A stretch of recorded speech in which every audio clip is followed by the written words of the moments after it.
மாலை வணக்கம். இசைஞானி மாஸ்ட்ரோ, என்னை பொறுத்தவரை இசை கடவுள் ஐயா இளையராஜா அவர்களோடு நாம் இருந்து கொண்டிருக்கின்றோம். ஐயாவை பார்ப்பதற்கு நாம் எல்லோரும் எல்லாத்தையும் மறந்து மனிதர்களாக இசை பிரியர்களாக இங்கே நின்று கொண்டிருக்கின்றோம். ஐயாவை பத்தி 2 வார்த்தை பேசுங்கன்னு அவங்க சொல்லும் பொழுது என்ன பேசுறது, எல்லாம் பேசிட்டான். ஐயா போட்டிருக்கக்கூடிய இசையை தொடர்ந்து அப்படியே முதல்ல இருந்து நாம கேட்டோம்னா 17 ஆண்டுகள் வேண்டும். 17 இயர்ஸ். இசைஞானி இளையராஜா ஐயா அவர்கள் இதுவரைக்கும் கம்போஸ் பண்ணியிருக்கக்கூடிய எல்லா இசையும் தொடர்ச்சியாக கேட்டோம்னா 17 ஆண்டுகள். 49 ஆண்டுகள் இசைத்துறையில 1500 படங்கள், 10,000த்திற்கும் மேற்பட்ட பாடல்கள். நம்முடைய சந்தோஷமான நேரத்துல, துக்கத்துல, தூக்கத்துல, எல்லோர் நேரத்திலும் நம்மோடு இருக்கக்கூடிய இசைஞானி ஐயாவை கோவை மாநகரத்துக்கு எல்லோர் சார்பாக நானும் வரவேற்கின்றேன்.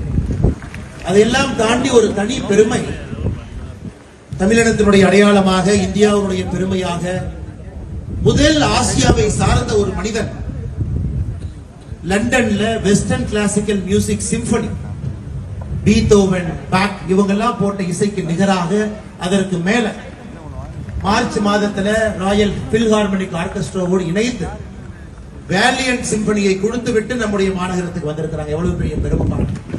இதை நாம் எல்லோரும் கொண்டாடணும், பாராட்டணுங்க. காரணம், சிம்பனியினுடைய கிராமர், அரித்மெட்டிக் எல்லாமே வெஸ்டர்ன் பீப்புள் பண்ணது. அதையெல்லாம் உடைத்து ரூல்ஸ் ஆஃப் இளையராஜா என்பதை லண்டனுக்கு கொண்டு போயிருக்கிறாங்க ஐயா. அப்படிப்பட்ட ஐயாவை இந்த நேரத்திலே மகிழ்வாக வரவேற்கின்றோம். தொடர்ந்து எங்களை மகிழ்விங்க ஐயா. அடுத்த ஆண்டுகள் 50வது ஆண்டில் அடியெடுத்து வைக்கிறீங்க. எல்லா விருதுகளும் உங்களை தேடி வந்துருச்சு. எல்லா மனிதர்களும் உங்கள்கிட்ட வந்துட்டாங்க. நான் வரும்பொழுது அரசியல் கட்சி தலைவர்கள் வேறு வேறு கட்சியில் இருக்கிறாங்க. நான் சார்ந்திருக்கக்கூடிய மோடி ஐயாவாக இருக்கட்டும், கலைஞர் ஐயாவாக இருக்கட்டும், ஸ்டாலின் ஐயாவாக இருக்கட்டும், எல்லோரும், எல்லா கட்சி தலைவர்களும் அன்பு கொடுக்கக்கூடிய ஒரு மனிதர் நீங்க. வந்ததுக்கு மிக்க மிக்க மகிழ்ச்சிங்க ஐயா. தொடர்ந்து உங்களுடைய இசை மலையில எங்களுக்கு அந்த ஆனந்தத்தை கொடுத்துக்கிட்டே இருக்கு ஐயா. வாழ்க்கை வளம் இருக்கு ஐயா. ரொம்ப நன்றி. வாழ்த்துறையுடைய